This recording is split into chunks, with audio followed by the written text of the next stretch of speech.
Se abre la audiencia, alguacil. En virtud de la ley de carrera judicial se celebra hoy, en audiencia solemne, el Día del Poder Judicial. El magistrado doctor Jorge A. Subero Isa, presidente de la Honorable Suprema Corte de Justicia, dará lectura al discurso de orden.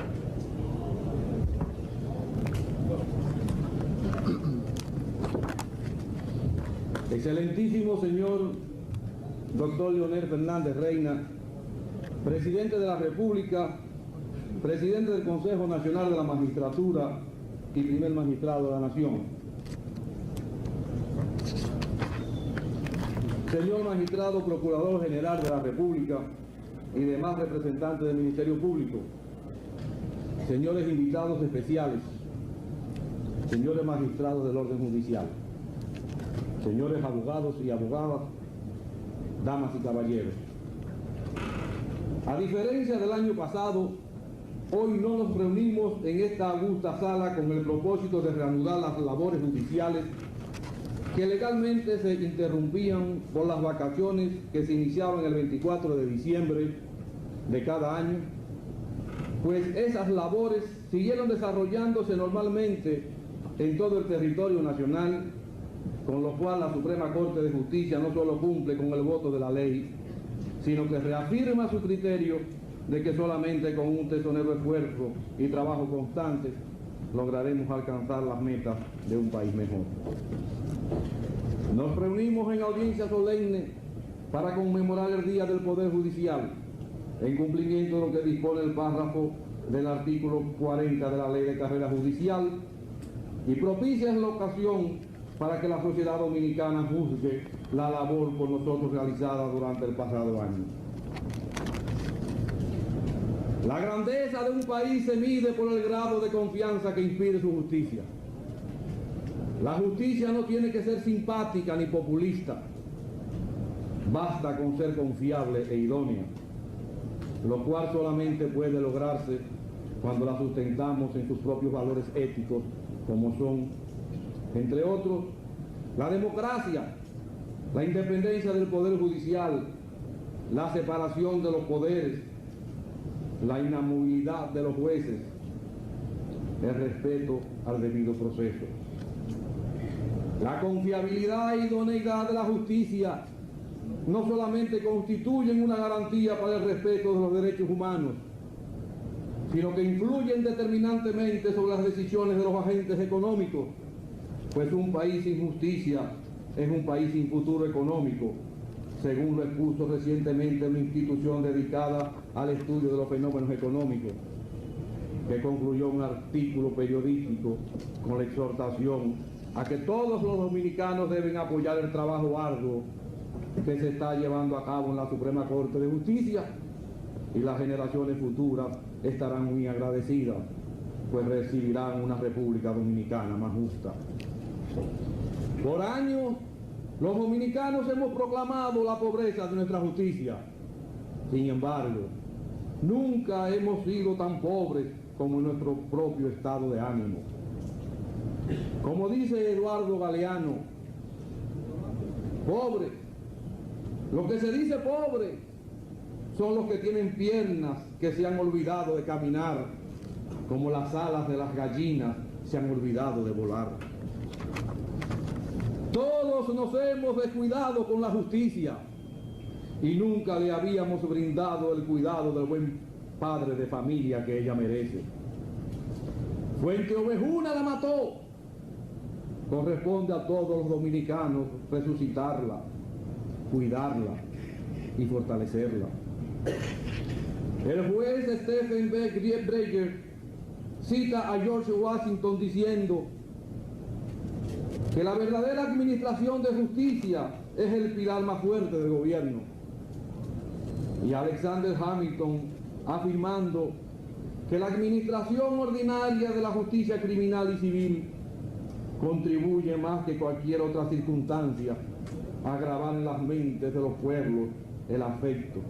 la estima y la reverencia hacia el gobierno. El juez Baltasar Garzón,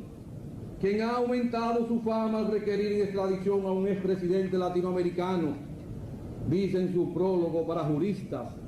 a propósito de la obra de Joaquín Navarro, titulada Mano Sucia, el poder contra la justicia,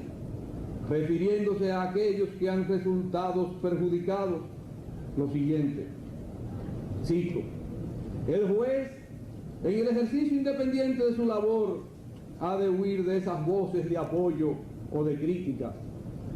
sean políticas o sociales, porque la instrumentalización de la justicia no halaga más que la vanidad y a la larga busca y consigue el entorpecimiento de su ejercicio. El pasado año constituyó para nuestro máximo tribunal judicial una prueba de fuego, pues muchos pensaron que claudicaríamos ante las presiones recibidas para la designación de los jueces, lo cual fue en cierta medida lo que motorizó una reforma judicial no totalmente deseada, promovida, auspiciada y defendida por un moribundo Congreso Nacional. Decidimos mantener la dignidad y en más de una ocasión dijimos que nuestra permanencia en la judicatura no estaba supeditada a los resultados de un acuerdo pecaminoso que pusiera en juego la independencia del Poder Judicial. La Suprema Corte de Justicia tomó desde el principio la decisión de ocupar el espacio que la Constitución y las leyes de la República le tienen reservado. Conscientes de que en nuestra América surgió el modelo del control judicial de la constitucionalidad y de que la Suprema Corte de Justicia es la intérprete final de la Constitución, por cuya supremacía debe velar, y que sus decisiones se convierten en criterio obligado que no puede ni debe desconocerse, reafirmamos el concepto de que nuestro máximo tribunal judicial debe desempeñar siempre y a cabalidad su papel de guardiana de la Constitución de la República y de respeto de los derechos individuales y sociales consagrados en ella. Tal como la afirma Roberto Dromi en su obra Los Jueces, el poder concedido a los tribunales para pronunciarse sobre la inconstitucionalidad de las leyes, vale decir sobre su inaplicabilidad, constituye una poderosa barrera levantada contra la tiranía. La justicia es un ser viviente, ella debe ser nutrida constantemente, pues de lo contrario se enferma, luego se torna inútil y finalmente muere. La justicia debe nutrirse de manera fundamental de sus propios valores éticos que le dan a esta confiabilidad e idoneidad. Interpretando la intención del constituyente en la reforma de 1994, ampliamos la noción de ley, pasando de una interpretación stricto sensu a una interpretación lato sensu, abarcando otras normas jurídicas, interpretación que ha sido reconocida por la Honorable Cámara de Diputados cuando introdujo ante esta Suprema Corte de Justicia un recurso de inconstitucionalidad contra un decreto dictado por el Poder Ejecutivo. De igual manera, tomando entre otros el precedente jurisprudencial dictado por esta Suprema Corte de Justicia en su sentencia del 20 de enero de 1961, que declaró contrario a la Constitución de la República las disposiciones del artículo 16 del Concordato y del inciso 4 del artículo 3 de la Ley 3931 de 1954, dejando vigentes los demás artículos de ese instrumento legal celebrado con la Santa Sede, establecimos que varios artículos de la Ley de Carrera Judicial eran inconstitucionales, dejando vigentes las demás partes de dicha ley. Cuando el párrafo final de la parte capital del artículo 14 de la referida Ley de Carrera Judicial entendió que los jueces de la Suprema Corte de Justicia quedaban sometidos al juicio político previsto por el artículo 23, inciso 4 de la Constitución, lo declaramos contrario a la Constitución, medida sabia y oportuna, pues las decisiones del máximo tribunal judicial no pueden estar sometidas al cuestionamiento de los órganos legislativos y a los vaivenes propios de nuestra política. Recientemente, el 1 de diciembre de 1998, la Sala Constitucional de la Corte Suprema de El Salvador declaró inconstitucional el acuerdo legislativo número 342 del 2 de julio de 1998, mediante el cual se aprobó una comisión para investigar los fallos de la Corte Suprema de Justicia. Como vigilantes de los derechos individuales y sociales consagrados en la Constitución de la República, decidimos que la Suprema Corte de Justicia debe velar como medio eficaz de protección de sus derechos por el cumplimiento y aplicación de las normas destinadas a amparar la libertad personal, por entender que ésta constituye la condición ineludible y fundamental para el ejercicio de todos los derechos individuales y de los valores más trascendentes que solo deben perderse por motivos contemplados en la ley y en virtud de los procedimientos en ella establecidos. Resulta evidente la influencia ejercida por el sentimiento de libertad consagrado por el artículo 3 de la Declaración Universal de los Derechos Humanos, el cual expresa que todo individuo tiene derecho a la vida, a la libertad, a la seguridad de su persona, como si fuese un reconocimiento al 50º aniversario de dicha declaración. Como viva preocupación por el debido proceso al que debe ser sometido toda decisión, nuestra Cámara Penal no ha querido abandonar a la absoluta voluntad del juez la apreciación de la prueba, bajo el alegato de la íntima convicción, por lo cual exige que el tribunal exponga un razonamiento lógico que le proporcione base de sustentación a su decisión, fundamentando en uno o en varios o en la combinación de elementos probatorios. Esta Suprema Corte de Justicia manifiesta su profunda preocupación por la gran cantidad de presos preventivos que se encuentran a la espera de un juicio, así como los expedientes de diferentes materias que se encuentran diseminados por todos los tribunales del país en espera de recibir su fallo. Este año profundizaremos nuestros esfuerzos de interacción con la Fiscalía del Distrito Nacional en aras de fortalecer el programa de integración que por primera vez en nuestro país se ha implementado con resultados excepcionales que ha de servir de modelo a otros distritos judiciales. El interés, propósito y voluntad que existen actualmente entre los jueces de instrucción y de cámaras penales con el Ministerio Público del Distrito Nacional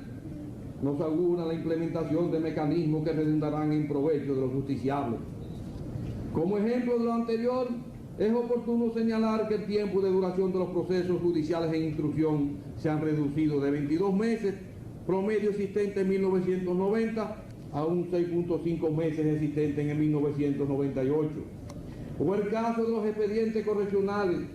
que de 73.2 meses en el año 1990 se redujeron a 0.7 meses en el año 1998, de acuerdo con las estadísticas judiciales preparadas por el proyecto de modernización de los tribunales. Dentro del espacio que la Constitución de la República le reserva a la Suprema Corte de Justicia, esta tiene programada para el presente año ejercer la prerrogativa que el artículo 38 le confiere en cuanto a la iniciativa en la formación de las leyes, para lo cual someterá al Congreso Nacional proyectos de ley con la finalidad de modificar la Ley de Organización Judicial en los aspectos siguientes. A. Dividir el juzgado de primera instancia del Distrito Nacional en dos cámaras, una Cámara Penal y una Cámara Civil, las cuales estarán integradas por un presidente y por la cantidad de jueces que la Suprema Corte de Justicia determine. Con esto se persigue no solamente agilizar los procesos penales y civiles, sino también eliminar los conflictos que en materia civil se derivan de la incompetencia territorial. Se adoptaría un sistema parecido al que funciona en los tribunales de trabajo. B. La creación de otra Cámara Penal de la Corte de Apelación de Santo Domingo, así como la creación de 3 juzgados de instrucción. C. Modificar la jurisdicción territorial tanto del Departamento Judicial de San Cristóbal como el de San Juan de la Maguana, con la finalidad de hacer una mejor distribución de los distritos judiciales comprendidos en ellos. Otro proyecto de ley tiene por finalidad la modificación de la ley número 267/98 del 22 de julio de 1998 que creó el Tribunal Superior de Tierras del Departamento Norte, con el propósito de crear el Tribunal Superior de Tierras del Nordeste, con asiento en San Francisco de Macorís, de manera que se divida la actual demarcación correspondiente al Tribunal Superior de Tierras del Departamento Norte, el cual comprende actualmente 14 provincias. A fin de que se comprenda en su justa dimensión el trabajo realizado por la Suprema Corte de Justicia, hemos realizado una división en 2 ramas, las tareas jurisdiccionales y las tareas administrativas. labores jurisdiccionales al 31 de diciembre de 1998. Cantidad de sentencias dictadas por el Pleno, 46. Cámara Civil y Comercial, 108 sentencias. Cámara Penal, 335 sentencias. Esta Cámara ha dado prioridad a los expedientes relativos a personas presas, algunas de ellas que tenían más de 10 años de descargadas. Cámara de Tierra, Laboral, Contencioso Administrativo y Contencioso Tributario, 820 sentencias. Sentencias administrativas, 1.718 sentencias. Total de sentencias dictadas en un año, 3.027 sentencias. En cuanto a las audiencias celebradas, el Pleno celebró 53 audiencias y la Cámara Civil y Comercial 402, la Cámara Penal 419, la Cámara de Tierra, Laboral, Contencioso Administrativo y Contencioso Tributario 410 audiencias, con un total de 1.284 audiencias. Hemos pasado expedientes al procurador en número de 1.860. Hemos juramentado 1.347 abogados y hemos juramentado 375 notarios, y es preciso indicar que no hemos otorgado ninguna notaría y que los juramentados fueron designados con anterioridad a nuestra llegada. Vamos a destacar a continuación las sentencias más importantes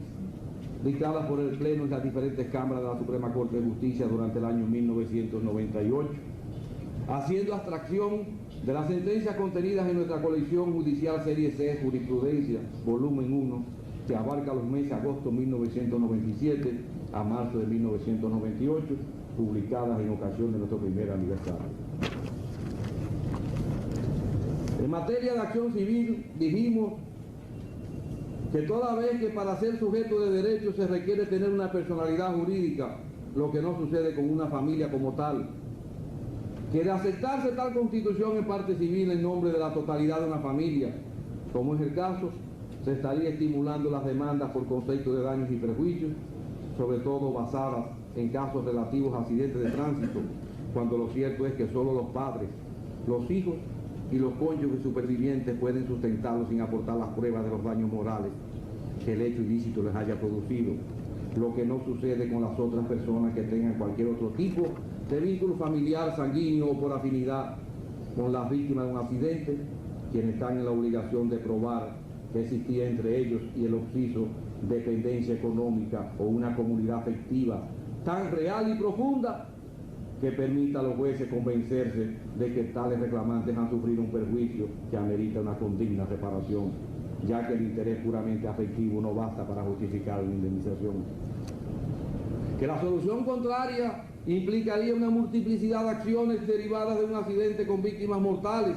incubadas por personas cuyos sentimientos de afecto podrían ser lesionados por el suceso, lo que resultaría ilógico, ya que el causante se vería compelido a enfrentar innumerables demandas que no se justifican dentro de un criterio rigurosamente científico. Este criterio lo expuso la Cámara Penal en una sentencia del 14 de abril de 1998. En materia de accidentes de vehículos, y a propósito de vehículos arrendados, dijimos que si bien es cierto, tal como la alega la recurrente, que en el gloso de contrato de Marra, en el párrafo 4 se establece que el arrendatario asume la responsabilidad por los daños que causa a terceros y las responsabilidades civiles por los actos que se cometan,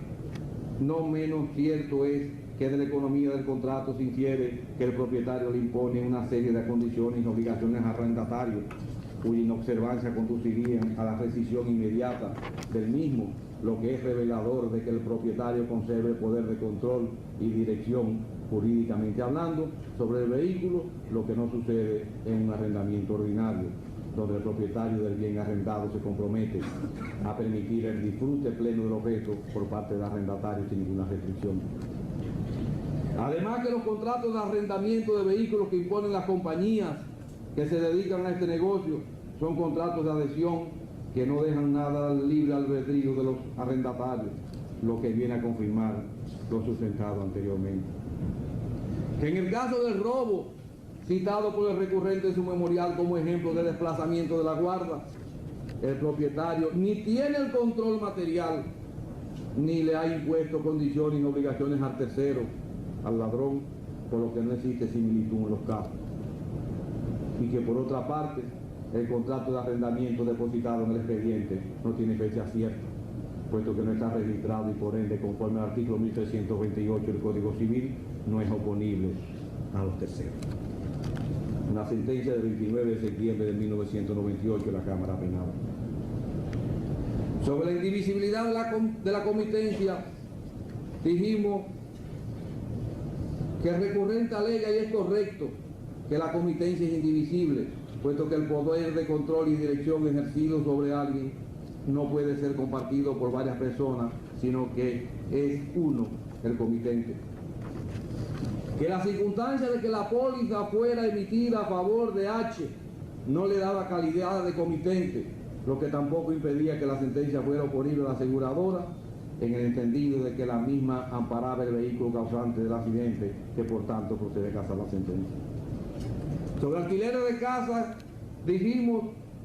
que en la especie se trata de un recurso de casación contra una resolución de la Comisión de Apelación sobre alquileres de casa y desahucio, jurisdicción especial administrativa, que no es un tribunal del orden judicial, único contra cuyas decisiones puede ejercerse recurso de casación, de acuerdo con lo establecido por el artículo 1 de la Ley sobre el procedimiento de casación, o cuando una disposición expresa de la ley así lo determina. Sobre la indivisibilidad de la apelación dijimos que aparte de que la referida sentencia de la Corte Acuó del 26 de abril de 1994 adquirió por ese motivo la autoridad de la cosa irrevocablemente juzgada, es incuestionable que si bien en principio los actos de instancia tienen un efecto relativo y que cuando en ella figuran varias partes, sea como demandante, sea como demandada, la apelación no tiene efecto más que con respecto de aquellos que la han interpuesto y no aprovecha las otras, no es menos cierto que en materia indivisible la apelación interpuesta por una de las partes aprovecha a sus cointeresados. Sobre autores y cómplices, dijimos que la complicidad como figura jurídica implica algún tipo de participación de un individuo en un acto delictuoso ejecutado por otra persona, que el cómplice como tal en un momento dado puede facilitar la ejecución teniendo obviamente conocimiento de que el hecho que se realiza constituye una infracción a la ley, que además el principio de responsabilidad de autores o cómplices, cada cual en su esfera y gradación, descansa en el presupuesto lógico de la libre decisión que toma una persona de ejecutar o de planear, auspiciar o facilitar un hecho reñido con la ley, que es de suma importancia cuando se pronuncia una condenación penal, no solo articular claramente los hechos de la prevención y relacionar esto con la ley, como se ha hecho en el caso que examinamos, sino que se precisa además distinguir claramente a los autores de los cómplices, principalmente lo que concierne a las penas aplicables a cada procesado, en razón de que los autores de un crimen o de un delito son pasibles de las penas que conlleva la infracción cometida, a la luz de lo señalado por el Código Penal y o por otras leyes adjetivas, mientras que a los cómplices de los hechos les corresponde, en virtud del artículo 59 del citado Código Penal, la pena inmediatamente inferior a la aplicable a los autores principales. Y en particular, la ley de drogas señala en su artículo 77 lo siguiente: los cómplices en cada caso serán sancionados con la pena inmediatamente inferior. Que tal y como lo ha expresado la Corte Acuá en su decisión, el crimen tipificado de tráfico de droga conlleva para los autores una sanción de 5 a 20 años y multa no menor del valor de la droga decomisada, pero nunca inferior a 50.000 pesos. Pero dicha ley no indica cómo se aprecia a cuál de las penas aflictivas o infamantes corresponde esta sanción, lo que debe ser entendido en el sentido de que corresponde a la reclusión, partiendo de que la ley número 224 de 1984 sustituyó la legislación dominicana la denominación de trabajo público por la reclusión. Que las sanciones antes señaladas deben recaer en el autor de la infracción y por tanto se precisa determinar cuál sería la pena aplicable al cómplice en el caso que nos ocupa. Que al ser la ley 224 de 1984 una pieza legal que trata sobre la materia penitenciaria o carcelaria y no sobre materia penal propiamente dicha, debe entenderse que lo por ella regulado es la manera y las condiciones de la ejecución de las penas privativas de libertad y no la duración de las penas. Que así las cosas, lo que se abolió en la República Dominicana mediante el artículo 106 de la ley número 224 del año 1984 fueron los trabajos penosos o forzados, a que hacían referencia a los artículos 15 y 16 del Código Penal, los cuales también contemplaban el encadenamiento de los reclusos como medida de seguridad y el trabajo penoso de las mujeres en el interior de las cárceles y presidios del país, que por consiguiente la pena de 3 a 20 años de duración, instituida mediante el artículo 18 del Código Penal, sigue existiendo en nuestra nación, ahora como una sanción que podría denominarse reclusión mayor, para diferenciarla de la reclusión instituida por los artículos 22 y 23 del citado Código Penal, la cual sigue siendo de 2 a 5 años de duración. Que debe entenderse que cuando la ley número 224 del año 1984 sustituyó la denominación de trabajo público por la de reclusión en la legislación penal dominicana, adoptó una medida que se refiere solo a la naturaleza, denominación y modo de ejecución de las penas.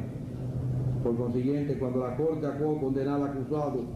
en la categoría de cómplice a 3 años de reclusión y al pago de 10.000 pesos de multa, aplicó una sanción ajustada a la ley en cuanto a la multa y a la duración de la prisión, pero no en lo referente a la denominación de esta, en razón de que la pena inmediatamente inferior a la señalada por los autores del hecho por el artículo 75, párrafo segundo de la ley 5088 sobre drogas y sustancias controladas es la de 3 a 10 años de detención. Sobre los beneficios de una empresa, y en virtud del artículo 494 del Código de Trabajo, dijimos que para una mejor sustanciación del proceso la Corte debió recurrir a las disposiciones del artículo 494 del Código de Trabajo, que concede facultad a los tribunales de trabajo para solicitar a las oficinas públicas, asociaciones de empleadores y de trabajadores y de cualquiera persona en general todos los datos e informaciones que tengan relación con los asuntos que cursen en ellos, para obtener de la Dirección General del Impuesto sobre la Renta los datos y referencias necesarios que le permitieran determinar si la recurrente obtuvo beneficios y el alcance de la participación en la distribución de esto que correspondía a cada trabajador, en una sentencia del 24 de junio de 1998 en materia laboral. Sobre el bien de familia y los inmuebles del programa de asistencia social, interpretando el artículo primero de la ley 472 de 1964, dijimos que como en la especie, el Estado Dominicano o sus instituciones autónomas correspondientes pueden asignar o a vender inmuebles dentro de sus programas de asistencia social a los particulares, de conformidad con el artículo primero de la ley número 472, que establece que dichos inmuebles se considerarán constituidos en bien de familia, conforme a la ley número 1024 del 24 de octubre de 1928 y sus modificaciones, y así se estipulará en el acto y en el documento que ampare sus derechos sin necesidad de otro requisito legal, y que dichos inmuebles, conforme al artículo 14 de la ley 1024 del 24 de octubre de 1928, modificada por la ley 5610 del 25 de agosto de 1991, no podrán ser transferidos en ningún tiempo a otras personas, aunque hayan sido pagados en su totalidad, sino cuando se cumplan las disposiciones de dicha ley y en los casos especificados por ella. Es incuestionable que ningún inmueble sometido al régimen establecido por las indicadas disposiciones legales puede ser transferido, enajenado ni embargado, porque el mismo constituye una garantía para la estabilidad y protección de la familia, por lo que tal como lo expuesto el Tribunal ACO, el inmueble indicado debe permanecer en el patrimonio de los adquirientes hasta tanto se cumplan las condiciones establecidas de una sentencia del 1 de julio de 1998 de la Cámara Civil. Sobre los casinos, dijimos que según consta en el expediente, la entidad que figura como administración responsable en la solicitud de autorización para la instalación del casino del H es la empresa I y no la N, la que asumió la explotación comercial de dicho casino a través del contrato de arrendamiento intervenido entre ella y el H, sin que para dicha operación se haya obtenido la autorización del Poder Ejecutivo, por lo que la alegada violación del artículo 11 de la ley 351 invocada por recurrente carente de fundamento, una sentencia contenciosa del 22 de julio del 98. Sobre la composición de un tribunal y la inhibición dijimos que cuando en un juez concurren causas que pueden poner en duda su síntesis o su imparcialidad, este tribunal por prudencia debe proponer su inhibición. Figura jurídica que toca el orden moral, y aunque esta es privativa de la persona del juez, si ese magistrado no lo hace, está contraviniendo la disposición arriba transcrita, la cual por ser orden público puede ser promovida e invocada por primera vez en casación. Es una regla esencial de nuestro ordenamiento jurídico que el tribunal que dicte una sentencia debe estar regularmente constituido, que por consiguiente, cuando un fallo ha sido rendido por una corte irregularmente integrada, esta violación a la ley procesal vicia su dispositivo, puesto que la corte es la fuente de donde ha emanado la sentencia. Sobre comunidad de bienes dijimos que conforme al artículo 1404 del Código Civil, si se comprueba que uno de los esposos recibió un bien inmueble por herencia durante el curso de su matrimonio, o inició la posesión de un inmueble antes de la celebración del mismo, este inmueble permanece siendo un bien propio de ese esposo o esposa, aun cuando en el último caso la prescripción se cumpla durante el matrimonio. Sobre los cheques dijimos que de conformidad con el artículo 66, párrafo A y B y 64 de la ley número 2859, los hechos cometidos por OEC tipifican el delito consagrado por esos textos, habida cuenta que la mala fe se presume desde el momento mismo en que se emite un cheque a sabiendas de que no hay fondos para cubrirlo, sin necesidad de que el protesto sea condición sine qua non para configurar el delito, ya que el párrafo A del artículo 66 de la mencionada ley lo que hace es consolidar la existencia de la mala fe una vez ha sido notificado el librador para que provea los fondos y este no tempera a esta solicitud, el cual es un medio idóneo de probar la misma. Sobre drogas y sustancias controladas y arrestos investigativos dijimos que ni los agentes de la Policía Nacional ni los miembros de la Dirección Nacional de Control de Drogas pueden ser impedidos de practicar arrestos investigativos, que incluso están autorizados a arrestar durante 48 horas si el caso lo amerita, mientras llevan a cabo las indagatorias preliminares de un crimen o un delito, para lo cual no necesitan la presencia de un representante del Ministerio Público, lo que sí sería imprescindible si fueren a realizar un allanamiento o requisa en una casa habitada, un establecimiento industrial, comercial, profesional, etcétera, o cualquier otro lugar privado. Sobre la oposición a un mandamiento de pago en materia de embargo inmobiliario dijimos que la demanda en oposición al mandamiento de pago no es un incidente del embargo inmobiliario cuando ésta ha sido incoada antes del embargo, haber sido notificado el embargado y ambas actuaciones transcritas o registradas en la Conservaduría de Hipoteca o el registro de títulos del distrito judicial donde radican los bienes embargados, según se trate de inmuebles no registrados o registrados de acuerdo con la ley de registro de tierra. Que cuando la demanda se inicia después de realizadas las indicadas diligencias o si el oponente presenta conclusiones tendentes a la nulidad del embargo practicado, no obstante su oposición, dicha demanda pierde el carácter de instancia principal y se convierte en un incidente del embargo. Sobre los emplazamientos dijimos que las formalidades prescritas a pena de nulidad por los artículos 68 y 456 del Código de Procedimiento Civil para la redacción y notificación del acto de emplazamiento tienen por finalidad asegurar que el recurrido reciba a tiempo el referido acto y produzca oportunamente su defensa, que en ese orden los emplazamientos deben notificarse a la misma persona o en su domicilio, que ese requisito se cumple cuando, como lo autoriza el artículo 111 del Código Civil, la notificación se hace en el domicilio de elección y no en el domicilio real. Sobre la solidaridad de los empleadores demandados, dijimos que no basta la existencia de empresas que conformen un conjunto económico para que éstas sean solidarias en el cumplimiento de las obligaciones contraídas con los trabajadores, sino que se requiere además la existencia de un fraude en perjuicio de los trabajadores, fraude este que como tal no se presume y debe ser demostrado. Sobre los errores materiales, en virtud del artículo 143 de la Ley de Registro de Tierra, dijimos que si de conformidad con lo que dispone ese artículo, el Tribunal Superior de Tierra puede ordenar aún de oficio la corrección de los errores puramente materiales que hayan podido deslizarse en la sentencia final del saneamiento, en el decreto de registro o en el certificado de título. Por el contrario, dicho tribunal no está facultado en forma alguna para alterar el contenido jurídico de su decisión acerca del saneamiento, puesto que la misma es terminante, oponible a todo el mundo y purga o extingue todo el interés o derecho contrario a los del reclamante cuyas pretensiones en el proceso de saneamiento fueron acogidas.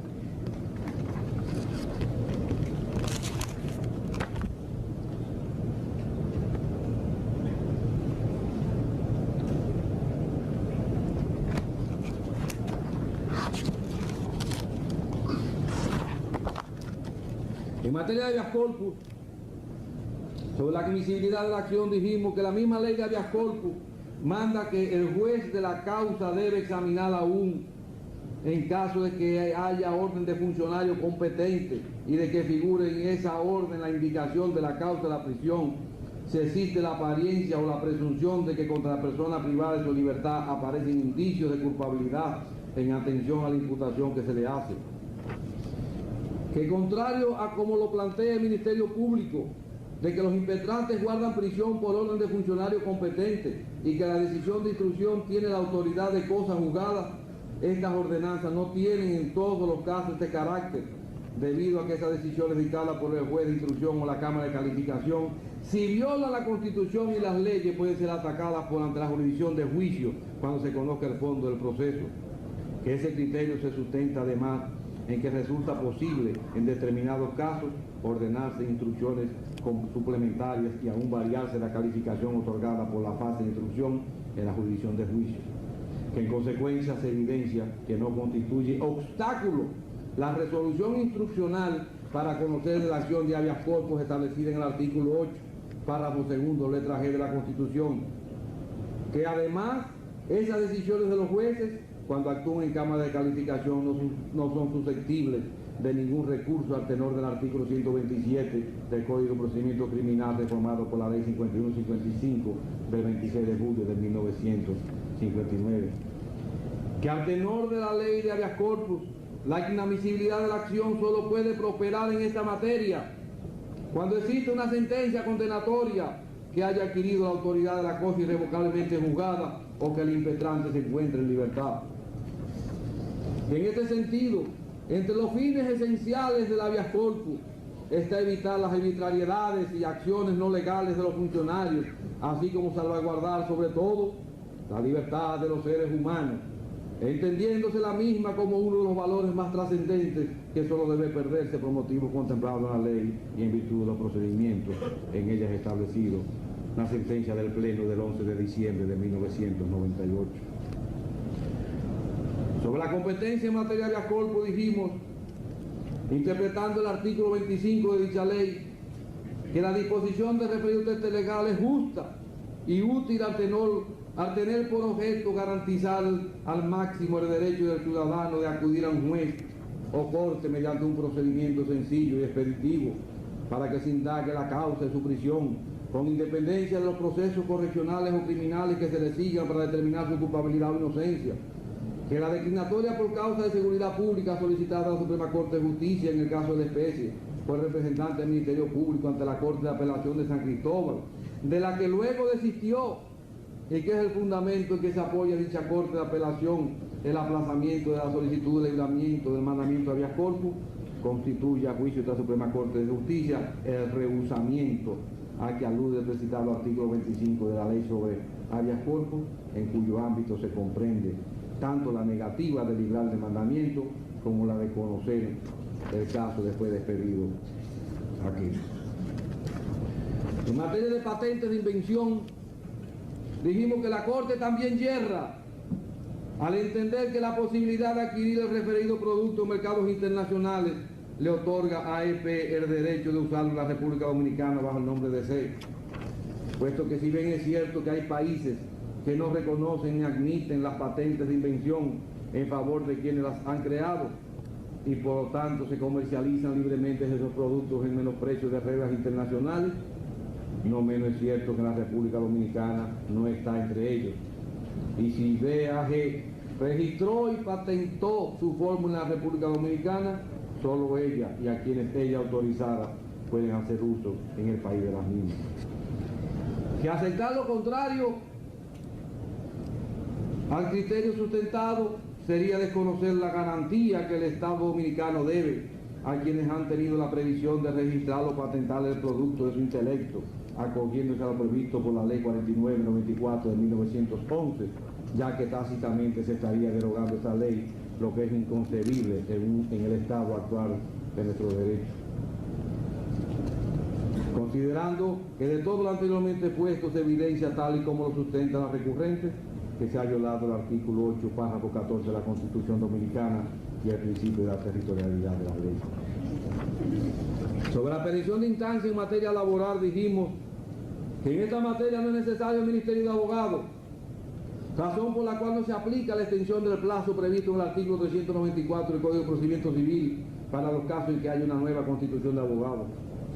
Que por idénticas razones la demanda en perención no tiene que ser realizada mediante acto de abogado a abogado, sino por acto entre las partes con la utilización de un profesional del derecho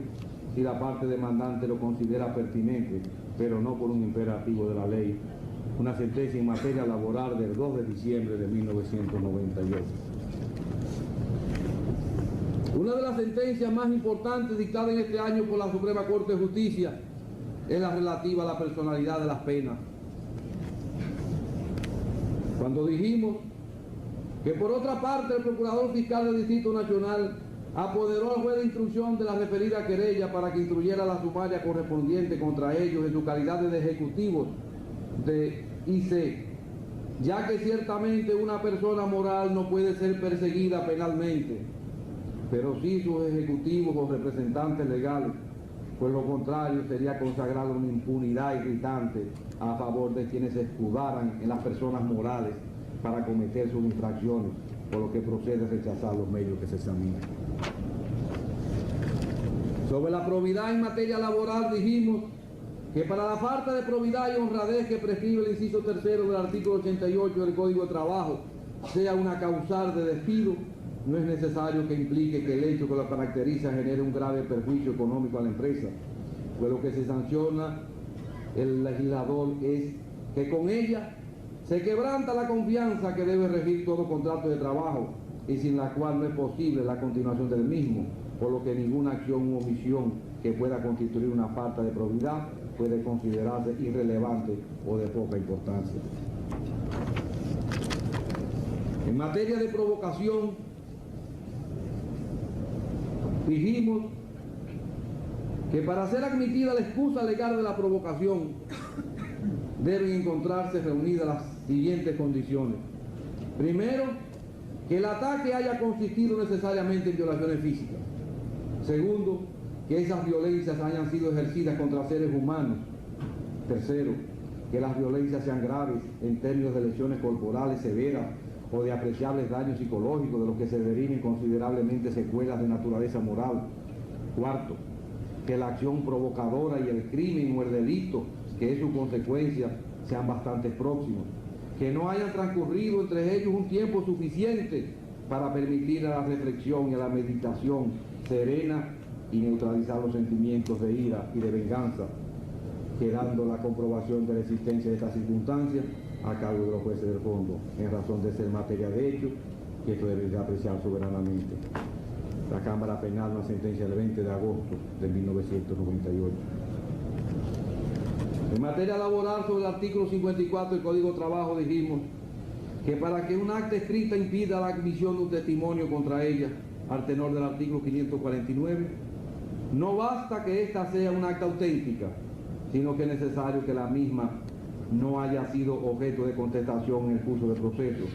que del estudio de la sentencia impugnada se revela que el demandante cuestionó el contenido del acto notarial, alegando que por haber sido apresado firmó el referido documento sin que el mismo reflejara su libre voluntad de poner fin al contrato de trabajo por el mutuo consentimiento con su empleador. En materia de responsabilidad civil, a propósito de la suspensión de servicio telefónico, dijimos que si bien es cierto que para la fijación de una indemnización reparadora de los daños y perjuicios morales y materiales que resulten de la falta momentánea de servicio telefónico, los jueces del fondo gozan de un poder soberano de apreciación que escapa a la censura de la casación, no es menos cierto que la Corte ACUA, después de ponderar los daños y perjuicios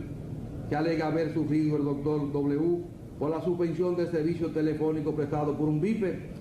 por espacio de unos pocos días, dicha Corte ACUA al estimar estos daños y perjuicios se limitó a decir que ese perjuicio no lo evalúa en la suma fijada por el Tribunal ACUA,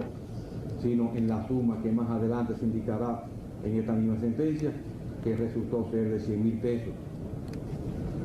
Pero sin justificar la mencionada Corte ACUA esta apreciación suya, ni exponer los motivos en que se fundamenta la misma, circunstancia que no permite esta Suprema Corte de Justicia apreciar la magnitud de los daños. Una sentencia del 9 de diciembre de 1998 de la Cámara Civil.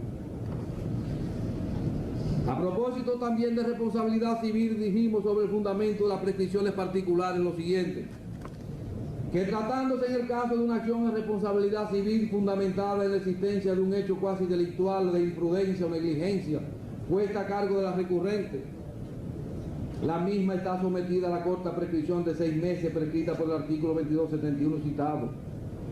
que a menos que la dicha acción tenga su nacimiento en una infracción penal, en cuyo caso la prescripción se rige por los plazos propios de la acción pública, la misma debe ser ejercida en el plazo previsto. Es evidente que en la especie el hecho que dio nacimiento a la responsabilidad de la recurrente guardiana del fluido eléctrico no constituye una infracción a la ley penal, único caso en que la acción no prescribe en el plazo de 6 meses establecido por el artículo 2271. Que además, por fundamentarse en una presunción de pago, el mismo Código Civil establece en el artículo 2274 los actos que producen la interrupción de la prescripción particular de los artículos 2271 al 2273, al indicar que ella no deja correr sino cuando ha habido cuenta liquidada, recibo o obligación o la citación judicial no fenecida. Que en ninguna parte de la sentencia impugnada, ni en documento alguno de que se trata, hay referencia entre los documentos depositados de estas instancias, se advierte, sino como un simple alegato de los recurridos, que estos permanecieron internos por espacio de 2 años, que ese proceso no causó en ellos ninguna incapacidad que le impidiera el ejercicio de la acción en el plazo previsto. Sobre las medidas de instrucción ordenadas por una sentencia, dijimos que de principio que todo tribunal está en la obligación de cumplir y ejecutar las medidas de instrucción que ordenan el curso de un proceso, sobre todo cuando, como la especie ha considerado que las medidas son necesarias para el esclarecimiento de los hechos sometidos a consideración y solución, que por excepción esa obligación del tribunal cesa cuando la parte que ha solicitado la medida y en beneficio de quien ha sido dictada la misma renuncia a hacer uso de la misma, o cuando aparecen pruebas e informaciones nuevas antes de la celebración de dicha medida, suficiente para suplir las que se obtendrían con la ejecución de la sentencia que ordenó la misma. A propósito de la sentencia y sobre los motivos de la misma, dijimos que los tribunales de derecho deben exponer en su sentencia la base en que descansa cada decisión tomada por ellos, lo cual es imprescindible en razón de que únicamente así la Suprema Corte de Justicia, en funciones de Corte de Casación, puede estar en condiciones de determinar si la ley ha sido bien o mal aplicada. Además, solo mediante la exposición de motivos las partes pueden apreciar en las sentencias los elementos en los cuales se fundamentó el fallo que les alcanza. Que no son suficientes en sí mismas por lo impreciso y genérico de su contenido estas expresiones. A. En la instrucción de la causa oral pública y contradictoria y sin restricción alguna se estableció de manera contundente. B. No obstante los alegatos de inocencia expuestos en la instrucción de la causa por todos los acusados, en el sentido de que la admisión de culpabilidad que hicieron extrajudicialmente le fue arrancada por métodos violentos, los jueces estimaron como carentes de seriedad estos alegatos y sin fundamento alguno. C. Es un hecho incuestionable la separación misteriosa de las armas de guerra, que es necesario que el tribunal exponga un razonamiento lógico que le proporcione base de sustentación a su decisión, fundamentada en uno, en varios, o en la combinación de elementos probatorios. Sobre seguro obligatorio de vehículo motor, dijimos que en el ordinal séptimo de la sentencia de primer grado ratificada, como se ha dicho en grado de apelación, se ordenó lo siguiente, cito: se declara oponible y ejecutoria, no obstante, cualquier recurso a la compañía US por ser la entidad aseguradora. Termina la cita, lo que contraviene las disposiciones expresas del artículo 29 de la Ley sobre el Procedimiento de Casación. En materia laboral, sobre una sentencia ejecutada, dijimos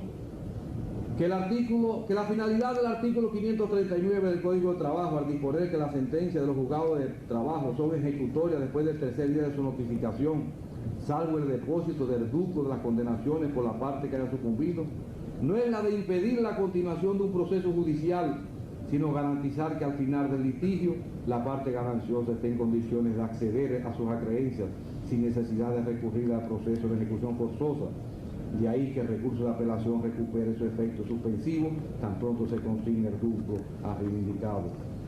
Que el hecho de que una sentencia de primer grado sea ejecutada no elimina el interés jurídico de la parte perdidosa sobre la suerte del litigio, pues ésta mantiene el interés de la revocación de la sentencia a los fines de impedir su condenación por una violación que niega haber cometido y de ejercer posteriormente las acciones que pueden derivarse de esa situación contra aquel que se haya prevalido de una ejecución provisional antes de la existencia de una sentencia con autoridad de cosa irrevocablemente juzgada. Sobre las reglas Solve RPT, interpretando el artículo 8 de la Ley 1494 de 1947 sobre pago de impuestos, dijimos que de la disposición del artículo 8 citado resulta que cuando una persona moral o física no quede conforme con alguna decisión de carácter administrativo en relación con la aplicación de impuestos, tasas, derechos, multas o recargos y desee interponer un recurso contencioso administrativo, debe realizar el pago de las sumas que se le reclamen, aun cuando se alegue la falta de fundamento de dicho cobro o la incompetencia del organismo que dictó dicho requerimiento, como se invoca en el caso de la especie, pues tales alegatos son cuestiones de fondo que solo procede ponderar cuando el recurso es admitido en la forma, esto es, después que el recurrente haya pagado el monto de lo reclamado.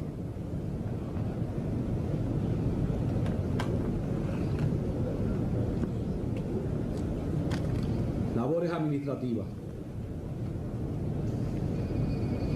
Una de las labores más arduas que ha tenido que afrontar la Suprema Corte de Justicia ha sido la de cumplir con el mandato constitucional de designar todos los jueces del país. Lo que iniciamos en la ciudad de Santo Domingo en el mes de noviembre de 1997, extendiéndose a partir del 29 de enero del pasado año, comenzando por Montecristi, a todos los departamentos judiciales del país. Este proceso de evaluación nos hizo recordar la obligación que tenían los jueces de la Corte Suprema de Justicia de los Estados Unidos de hacer un recorrido de circuitos. Y decimos lo anterior porque en muchas ocasiones dormíamos en una ciudad y nos trasladábamos a otra, donde se realizaban las evaluaciones por carecer las últimas de capacidad hotelera para alojarnos. En ausencia de instrumento legal que estableciera los criterios que deberíamos tomar en cuenta para la designación de los magistrados, tuvimos que recurrir a la evaluación directa, es decir, al contacto personal con cada uno de los aspirantes. Este proceso de evaluación nos ha permitido evaluar no solamente a los aspirantes, sino también a los jueces, candidatos a mantener la posición o a ser promovidos, así como las condiciones en que operaban los tribunales y las condiciones físicas de los mismos, comprobando en ocasiones que muchos jueces tenían más de 3 años cobrando sus sueldos sin estar en funcionamiento los tribunales en los cuales estaban designados. El proceso de evaluación llevado a cabo por esta Suprema Corte de Justicia,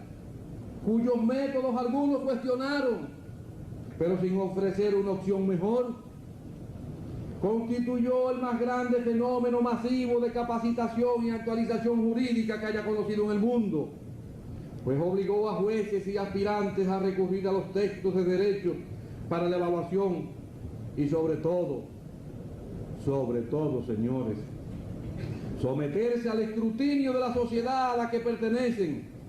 pues esta a través de las iglesias, clubes, agrupaciones comunitarias, asociaciones, etcétera, se manifestó haciendo observaciones y objeciones. Las cifras ofrecidas a continuación reflejan la intensidad de nuestro trabajo. Evaluamos 2.657 personas, de las cuales por encima de 70 puntos, solamente un 21% de los mismos, 570 personas. Hemos nombrado 493 jueces, de los cuales el 38% corresponde a las mujeres y el 62% restante a los hombres. Hemos confirmado el 34% de los jueces y esta Suprema Corte de Justicia ha recorrido por todo el país 3.891 kilómetros en la tarea de las evaluaciones. Debemos señalar que el proceso de evaluación de los jueces designados será mantenido con todo el rigor, para lo cual diferentes departamentos trabajarán de manera coordinada a fin de darle seguimiento a las labores realizadas por ellos, así como al personal bajo su subordinación. Las estadísticas judiciales constituirán en lo sucesivo una excelente herramienta de evaluación y control de todos los magistrados dependientes del Poder Judicial. La carga administrativa y jurisdiccional de los magistrados, tanto de la Suprema Corte de Justicia como de los demás tribunales y jurisdicciones, ha sido aligerada con la designación de abogados ayudantes, lo que ha permitido que en la actualidad todas las cámaras civiles y penales y los juzgados de instrucción del Distrito Nacional tengan a su disposición un abogado ayudante, así como algunos tribunales del interior del país. Una de las quejas de mayor trascendencia manifestada por los jueces de instrucción consiste en que los alguaciles no proceden a la notificación de los actos relativos a su jurisdicción. Para conjurar este problema, hemos dispuesto a asignar a los juzgados de instrucción y a la Fiscalía del Distrito Nacional alguaciles pertenecientes al juzgado de primera instancia.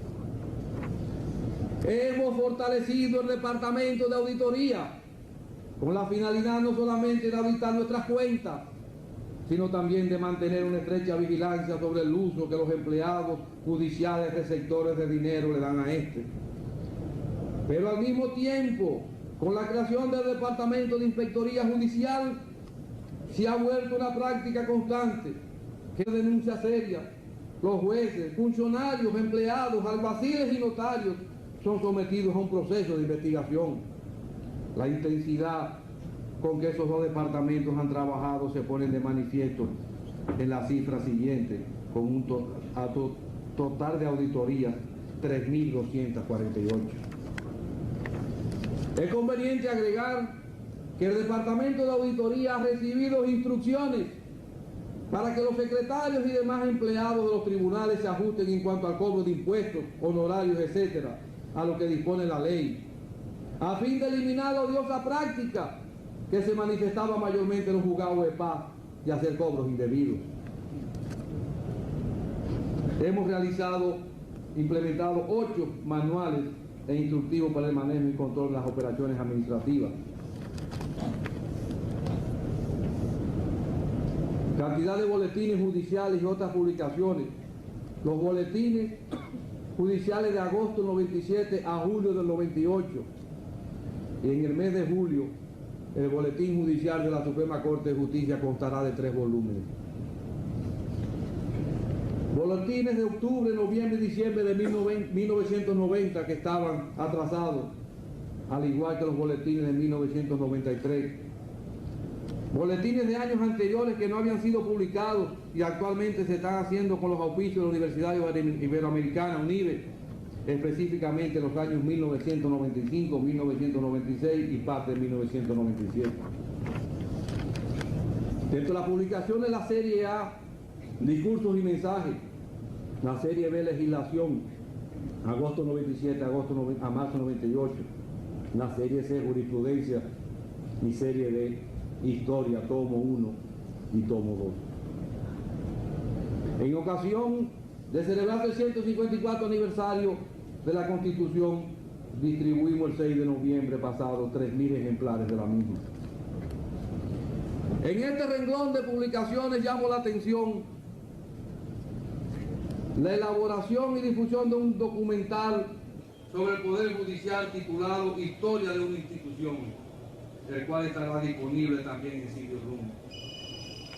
Así como la producción impuesta y circulación del calendario ilustrado duartiano, con lo cual honramos al Padre de la Patria. En razón de la urgencia de capacitar a nuestros jueces y otros funcionarios judiciales, nos vimos precisados a crear mediante resolución de fecha 12 de febrero de 1998 la Escuela de la Magistratura como estructura provisional hasta la reglamentación legislativa de esa institución. Proyecto Control de Documentos Archivos del Tribunal Superior de Tierra. Hemos desarrollado una aplicación que nos permitirá conocer la ubicación exacta de un expediente dentro del archivo. Solo necesitamos saber una o varias de las siguientes informaciones: número de parcela, distrito catastral, manzana, solar, e inmediatamente todos los expedientes pertenecientes al criterio dado serán mostrados, indicando dónde está cada uno de ellos. A tales fines, cada archivo dispondrá de varias computadoras a fin de proceder a la localización de los expedientes. Proyecto de modernización y automatización de los juzgados de paz. Este proyecto contempla la modernización y automatización de los 8 juzgados de paz del Distrito Nacional. El mismo está siendo realizado con la colaboración del Comisionado de Apoyo a la Reforma y Modernización de la Justicia y el financiamiento de la Agencia Española de Cooperación Internacional. Bibliojuris, sistema de biblioteca que nos permite manipular todas las informaciones relacionadas con nuestra biblioteca. Entre otros, nos mantiene un inventario actualizado de todos los libros, revistas, boletines, etc. Búsqueda del libro por temas, autor, nombre del libro, etc. Control, labores realizadas, implementación del número único. Hemos dejado este punto de último, no por ser menos importante, sino por ser uno de los últimos proyectos que hemos comenzado a implementar. Uno de los pasos más importantes que hemos dado en los últimos tiempos es la implementación del control de las labores de cada tribunal a nivel nacional y del número único. Este proyecto consiste en tener un control de las labores realizadas en cada tribunal del país, no importa lo lejano que se encuentre. Esto traerá como consecuencia que podamos generar informaciones estadísticas por diferentes criterios y por ende conocer el rendimiento y el comportamiento de cada tribunal a nivel nacional. Estas informaciones serán almacenadas en una base de datos y se podrán manipular de múltiples maneras para sacar informaciones valiosas de la misma. Por otro lado, con la implementación del número único nos colocamos en un nivel óptimo de organización, pues esto nos permitirá tener un control mucho más adecuado de la historia de un expediente, ya que este número ha de permanecer de por vida en el expediente, al igual que el interesado solo tendrá un número para hacer referencia a su expediente. No importa que el expediente pase de un tribunal a otro, su número único ha de permanecer intacto. Finalmente, 2 hechos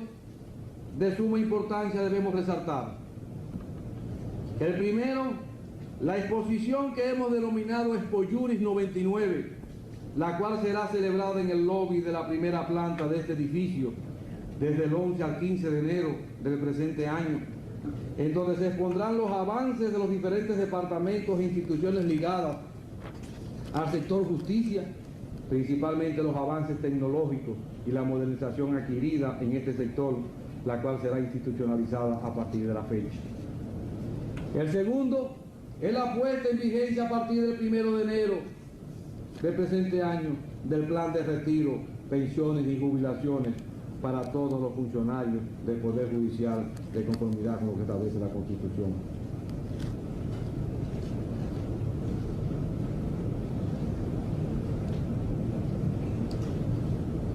Hemos creído y proclamado desde el principio que la independencia de la justicia debe manifestarse no solamente de manera horizontal, es decir, sin intromisión por parte de los demás poderes del Estado, sino también de manera vertical, o sea, que los tribunales inferiores actúen en sus funciones jurisdiccionales sin ningún tipo de presión de parte de los órganos jerárquicamente superiores. Los jueces de todo el país gozan y disfrutan en la actualidad de una independencia total, encontrando solamente como límites el mandato de la ley y la propia conciencia de los magistrados. Su especialización, fruto de las evaluaciones a que fueron sometidos, constituye una garantía de que los asuntos serán conocidos y fallados con apego a las funciones que rigen cada materia en particular. Apenas hace un año éramos solamente una idea, una expectativa, un deseo, un proyecto de introducir cambios en nuestras anquilosadas estructuras judiciales. Escepticismo comprensible por lo maltrecha que se encontraba la imagen de la justicia. Hoy somos una realidad donde la corrupción judicial está prácticamente erradicada, donde la sanción ha alcanzado a aquellos servidores que se han apartado de los senderos de la ley, donde no se celebran festivales de habeas corpus ni de libertad provisional bajo fianza, donde el control disciplinario alcanza a todos. Definitivamente, señores, estamos en presencia de una nueva justicia. Juicios importantes celebrados el año pasado no hubiesen sido posibles de no existir el ambiente y las condiciones actuales de nuestra justicia. Nunca como ahora la esperanza de saciar la sed de justicia ha estado tan cerca de ser una realidad para todos los dominicanos. La modernización ha llegado a nuestros tribunales, lo cual no solamente se pone de manifiesto en la Suprema Corte de Justicia, sino también en los tribunales inferiores, destacándose el hecho de que en algunos tribunales inferiores es frecuente observar cómo jueces recurren con mayor frecuencia a los fines de consulta al uso de las computadoras a través de una de sus manifestaciones denominada laptop. Jamás en nuestra historia una Suprema Corte de Justicia ha recibido tanto respaldo de la sociedad y de los organismos internacionales. La prensa nacional ha jugado un papel de suma importancia en este proceso, vigilante e incansable de la libertad y de la protección de los derechos humanos. Es orientadora de consultas de conductas de los funcionarios públicos, produciendo rectificación de rumbos en el quehacer nacional, o cuando no, esgrimiendo la sanción editorial como una manifestación del sentimiento de la sociedad. Pero también, nunca como ahora, tan pocas personas han proferido tantos insultos, diatribas y ofensas personales contra los jueces de una Suprema Corte de Justicia. Nos han llamado prevaricadores, narcotraficantes, leguleyos, abogaduchos, comité de base de un partido, pusilánimes, etc. En otras circunstancias, hubiésemos contestado con uno, con dos o con tres de los pasajes descritos a continuación. El primer pasaje de Gibran Khalil Gibran, titulado "Digo una hoja de hierba", que dice así: una hoja de hierba dijo a una hoja de otoño, cuántos ruidos hace al caer, espantas todos mis sueños de invierno. Dijo la hoja de otoño indignada: tú, nacida en lo bajo, habitante de lo bajo, petulante y afónica cosa, tú no vives en las alturas y desconoces la música del campo. O el otro pasaje de Suetonio, cuando refiriéndose a Augusto dice que hizo abrir la tumba de Alejandro Magno y sacar su cuerpo, y después de contemplarlo le puso en la cabeza una corona de oro y le cubrió de flores en muestra de homenaje. Pero cuando se le preguntó si quería ver también las tumbas de los Ptolomeos, contestó que había venido a ver un rey, no muertos. O finalmente el tercer pasaje de Borges, de su Historia Universal de la Infamia, recordado por Joaquín Navarro, en el que ante la deshonrosa conducta de un gran hombre, sus comilitones le entregaron una espada para facilitarle una muerte honorable. En vano propusieron ese decoro a su ánimo servil. Era varón inaccesible al honor. Tuvieron que degollarlo al amanecer. Sin embargo, nuestra comprensión,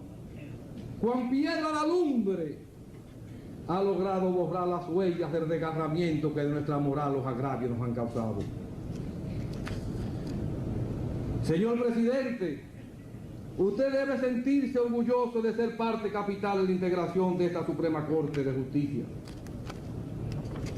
De la misma manera que yo me siento orgulloso y honrado de estar al frente de hombres y mujeres que son ejemplos para el país. Cuánto admiro y respeto a mis pares. Señores, prometemos que en este año haremos mejor las cosas. Esa cruz sobre nuestra cabeza ilumina todos los pasos de la Suprema Corte de Justicia. Repetimos lo dicho por San Pablo: si Dios está con nosotros, ¿quién podrá contra nosotros? Muchas gracias.